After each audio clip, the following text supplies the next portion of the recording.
কথায় আছে না, মেয়েরা শুধু বাবার বাড়িতে রাজকুমারী হয়ে থাকে আর শ্বশুর বাড়িতে চাকরানি। হ্যাঁ, সত্যি এই কথাটাই। কিন্তু তুমি বাবার বাড়ি কাজ না করো, তোমাকে কেউ কিছু বলবে না। তুমি একবেলা কাজ করো, দুবেলা কাজ করো, তুমি কাজই না করো, শুয়ে থাকো, কিন্তু তোমাকে সেখানে কেউ কিছু বলবে না যে আমার মেয়েটা আজকে কাজ করেনি, হ্যাঁ আমার মেয়েটা আজকে কাজ করেনি, শুয়ে আছে সারাদিন।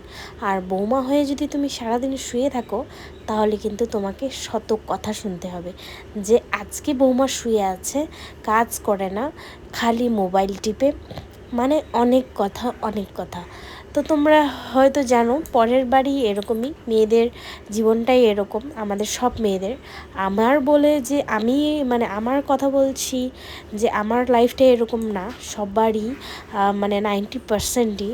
তো যাই হোক, আমি হচ্ছে সকাল সকাল এই তো ঘর টর ঝাড় দিচ্ছিলাম আর কি, সব কিছু আজকে জিনিসপত্র সরায় সরায় ক্লিন করছিলাম। আর আমি করব না তো কে করবে, আমারই সংসার এখন। আমরা যেহেতু নিচে শুই বাবানকে নিয়ে, তার জন্য এই ঘরটা ভালোভাবে পরিষ্কার করছিলাম। করে শুনলাম আমাদের এখানে একজন মারা গেছে, মানে এত খারাপ লাগছে যে মানে একটা সন্তান বাবা হারা হয়ে গেল।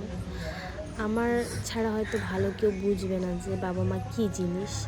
আমি সেই ছোটোবেলা থেকেই মা হারিয়েছি, বাবার কাছে ছিলাম না, সেই বাবার আদরটা পাইনি, যে বাবা ডাকবো মা ডাকবো সেই মানে আমার ভাগ্যটা সেই কপালে ছিল না।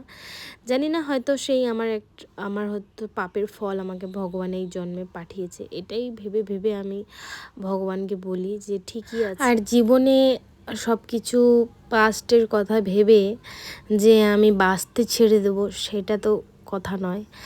অনেক কিছু হয়, সব কিছু ভুলে আমাদের নতুন জীবন শুরু করতে হয়, সব কিছুকে মানিয়ে নিতে আমাদেরকে এগিয়ে যেতে হবে। তো দেখো, আমি হচ্ছে বাবানের কাপড়গুলো ধুয়ে শুকাতে দিয়েছিলাম, যেহেতু বাড়িতে কেউ নেই, সবাই চলে গেছে। আর বাবান এই টাইমটাতে ঘুমিয়ে গেছে, ওখানে গেছিলো, আর আমি যেতে পারিনি, বাবান যেহেতু এখনও অনেক ছোট, তার জন্য আমি যাইনি। আর এদিকে সকাল সকালও খিদে পেয়ে গেছে, কি করব, তার জন্য একটা কলা নিয়েছিলাম আর অ্যাপেলটা খাচ্ছিলাম হচ্ছে। আর মনে খুবই কষ্ট হচ্ছিল যে আমি একটু যাই দেখে আসি, কিন্তু কি করব, বাচ্চা যেহেতু ছোট, তার জন্য যেতে পারিনি, সবাই চলে গেছে। আর এখানে আমি তাড়াতাড়ি করে আবার রান্নাটাও বসিয়ে দিয়েছি। এখানে আলু ভেন্ডি কোয়াশ তরকারি, সেটাই করব, ভেন্ডিগুলো সেদ্ধ আর আলু সয়াবিন তরকারি করব। তো কোয়াশটা আমার সেদ্ধ শাশুড়ি খায়, তো তার জন্য আমি কুকারে বসিয়ে দিয়েছি। তাড়াতাড়ি করে রান্নাটাও সেরে নিতে হবে, নয়তো বাবান আবার উঠে যাবে।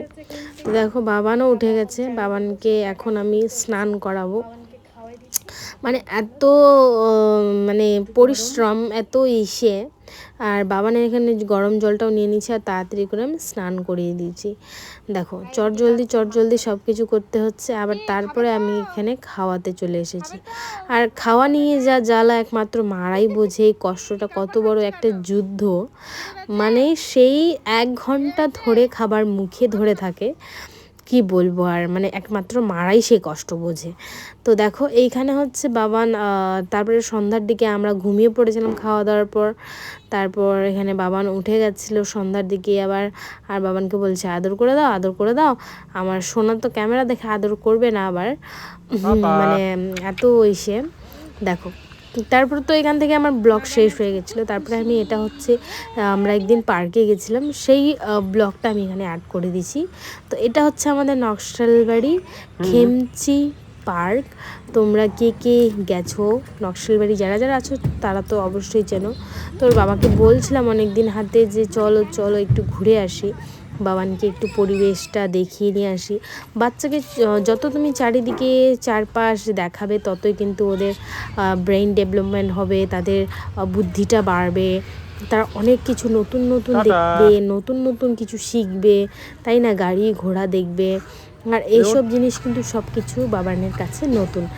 তো আমরা পার্কে ঘুরে টুরে চলে যাচ্ছিলাম বাড়ি, আর বাবান এসেই কিন্তু পটি করতে বসে গেছে।